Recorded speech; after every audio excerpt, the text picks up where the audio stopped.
sme na pozícii dronistov, blízko frontovej línie, sme v pivnici a vonku je tak -10 a to je ešte deň, noci bude ešte chladnejšie. Jedna z možností, ako sa v týchto podmienkach zohriať, sú chemické ohrievače, takže skúšame ich aj my, že ako budú fungovať.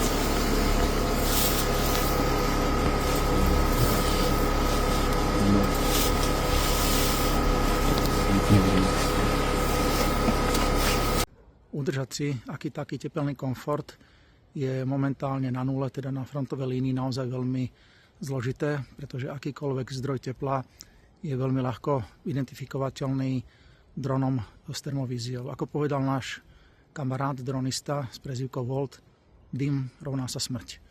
Takže pevné palivo je úplne vylúčené. Jediné, čo môžete použiť, ak ste ale naozaj v blindáži, niekde 2 metre pod zemou, tak je nejaký naftový bufík alebo propanový zohrievač, ale to musíte byť pod zemou. Pre pešiakov, ktorí sú úplne vpredu v dierach, tak tí takúto možnosť nemajú a jediné, čo im ostáva, sú chemické ohrevy.